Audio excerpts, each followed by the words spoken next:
So essentially what Patient Connect is, and I'll give you an overview. So, let's say you're somebody in your family gets admitted to the hospital, right? And a hospitalist takes over the care. So it's 7 p.m. They get admitted through the ED.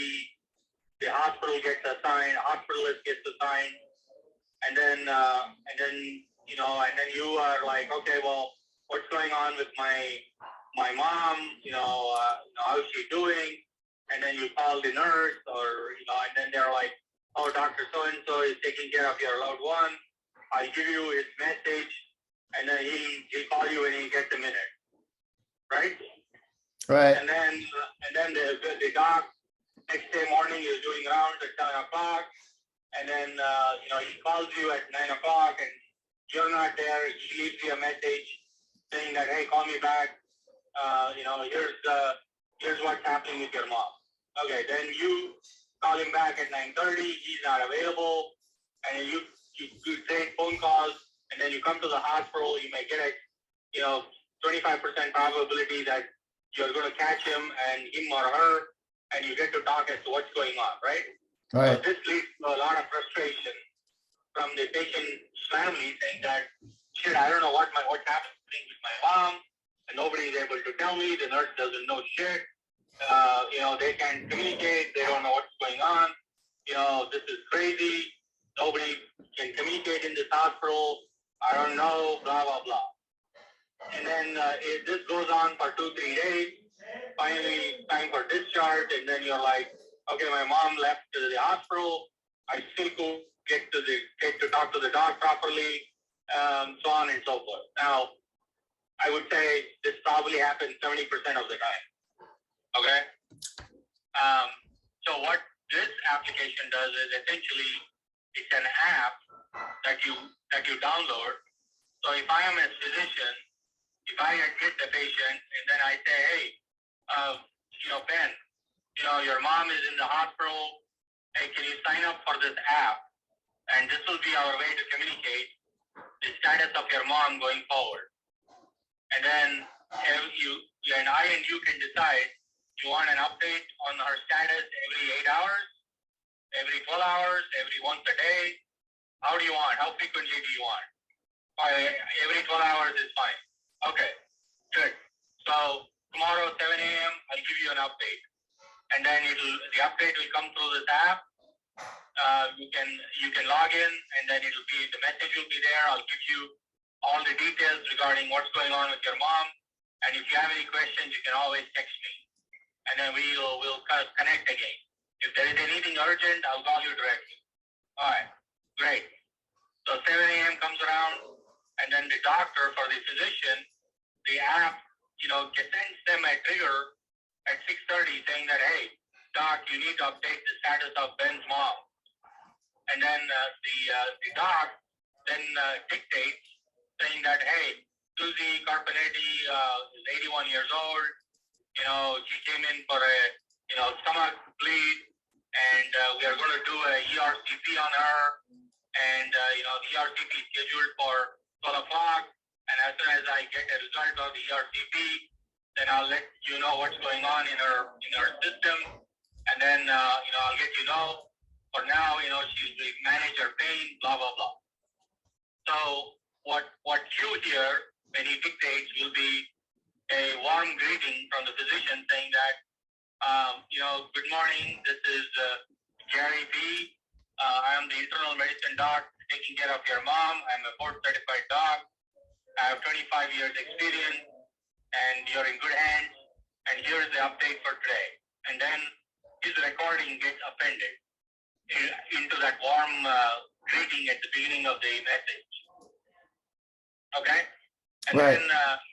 then one of the features we want to add is when the physician says your mom has a bleed and she needs ERCP, we want to buy videos that are out there in the web of anatomical videos that says, oh, ERCP means this is what ERCP means.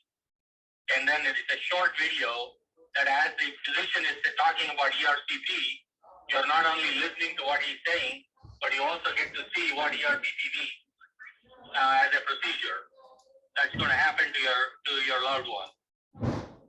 Okay, and then if you have follow-up questions, you can text him or her, and then when you text, the doc doesn't receive all the texts at the same time, because that's what happens now. Families just text from physicians, and they just ignore. So this app will combine all the text messages you send him, and then at 7 p.m., right before he has to give you an update, the doc has the ability to review all the text that you have with all your questions, and then he can format the response at 7 p.m. update based on all your questions you have.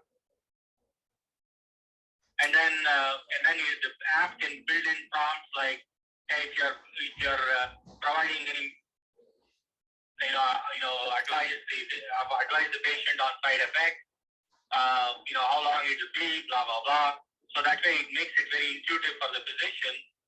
And the whole idea of the app is, one, to improve care experience, because it becomes now very personable. The patient's family will be like, hey, Dr. Gary P is giving me an update every 12 hours. When he calls, he has a warm greeting. He's very personable. He's taking time to explain. He even has this video so that I know exactly what an ERCP means. And I have no questions, and any questions I have, he's responding to. He's even giving education on what the medication side effects are, etc., etc. So the patient goes home.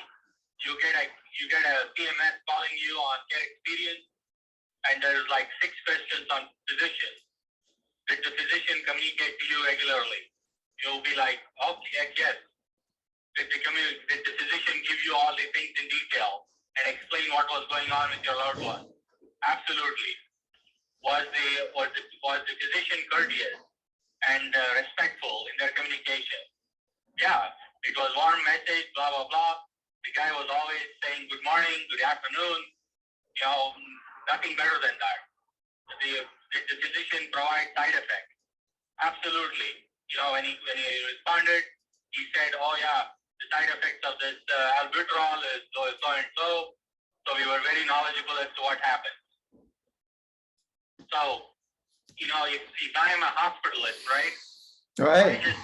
I just rank myself, in the top 5% in terms of care experience.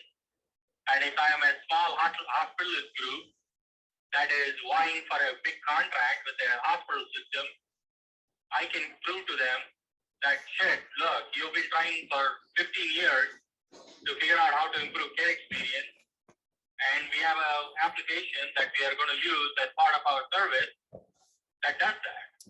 Right. The catch is, everybody has the opinion, right? Oh, this is going to add more work to the physician. No, it's not, actually. What it does is, if you have 15 patients, you can sequence it.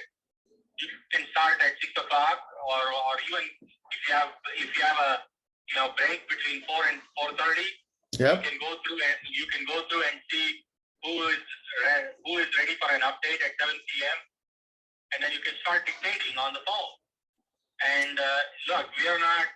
I think the best part is when they change the doctor that's taking care of them. Those hospitalists they're not there all the time.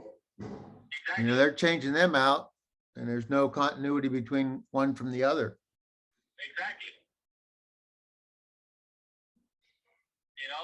So this way, whoever is coming on next can say, hey, this is Dr. Rodrigo. Yeah, no, I mean, it's all the stuff that matters. Yeah. And then what you can do is you can connect, right? You can have all you can preset it. So if you're taking over evening shift from me, right? Yep. You can now say, the physician now is Ben Carpenetti, and then you can, when you record, it should come up as, hey, Gary, this is Dr. Ben Carpenetti, board certified internal medicine doc, 15 years. I'm taking care of your mom. And here's the update for the 7 p.m. Yeah, and have that recorded automatically. You do it one time and it's done. Yeah. So, and then, Panetti can see, what was the update given to the patient's family by Gary D the shift before. Right. So he can kind of, read through. Basically, that's just an acknowledgement on his part that he read it. Yeah, exactly.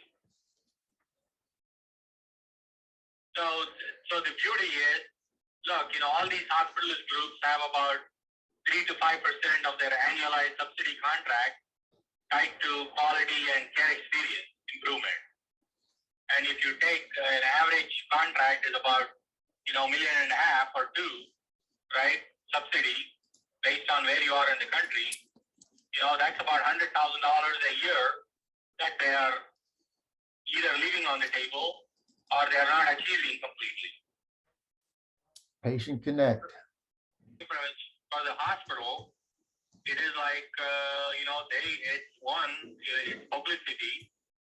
It is their scorecard on Medicare, with this whole, what do you call that, fee for service.